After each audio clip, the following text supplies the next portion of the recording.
E aí, pessoal, nessa aula 10 nós vemos a cultura romana. A principal característica da cultura romana é que ela é orientada por um senso prático, o tempo todo, em todos os seus aspectos. Na filosofia, nós podemos destacar duas grandes escolas, o epicurismo e o estoicismo. O epicurismo se trata da busca da felicidade através dos prazeres da carne, e o estoicismo se trata da busca da felicidade baseada nas virtudes. Então, o estoicismo prega que você deve se libertar dos vícios e viver apenas com aquilo que é necessário. Vocês com certeza verão isso com mais cuidado nas aulas de filosofia. A engenharia civil romana, ela também é orientada por um senso prático. Por isso que nós destacamos mais a engenharia civil para os romanos do que a arquitetura, que tem um senso mais artístico.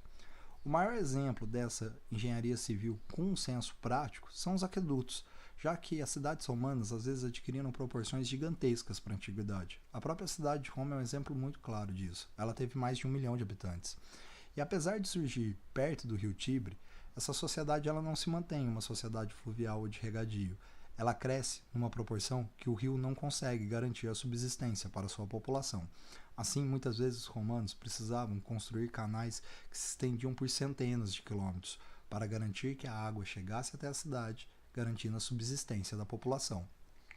Outro exemplo de construção com um olhar público são as casas de banho. Os romanos, eles tomavam banho de maneira conjunta em casas públicas, que são as casas de banho. Ali eles falavam sobre a sua vida particular, mas também realizavam negócios.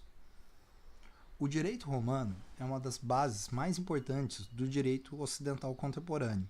Na verdade, o direito ocidental contemporâneo começa com o estudo do direito romano.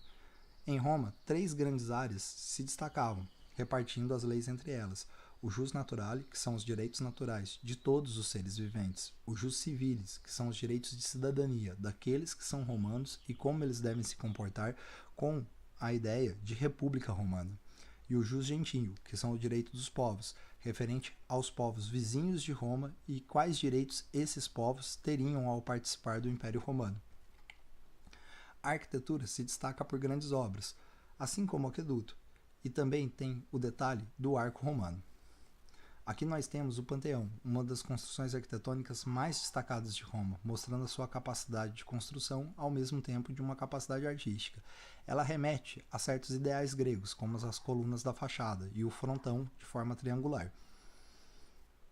Aqui nós destacamos o arco romano, no Coliseu. O arco romano foi um grande avanço técnico, já que essa construção em pórtico arredondada permitia que as construções fossem mais altas, já que a construção arredondada do pórtico fazia com que o peso que se incidisse sobre ele se dividisse de maneira melhor pelas laterais.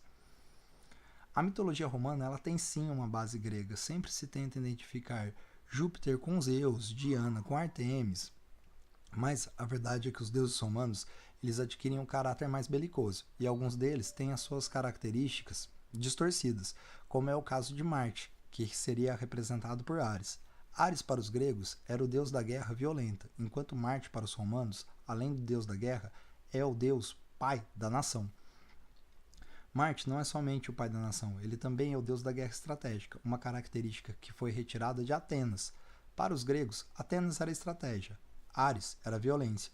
Para os romanos, Marte é a estratégia e a violência, enquanto que Minerva é somente a deusa da sabedoria. O cristianismo é um outro fator muito importante em Roma. Foi Roma que institucionalizou o cristianismo como uma religião oficial, e isso torna o cristianismo a religião oficial de toda a Europa.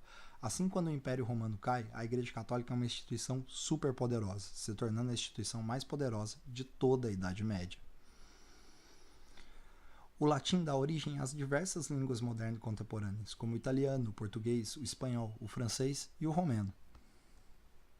E a organização política romana, que tem que ser muito destacada, já que Roma precisa criar estruturas políticas muito parecidas com as contemporâneas, já que deveria governar uma extensão territorial muito grande, com uma expansão demográfica sempre constante.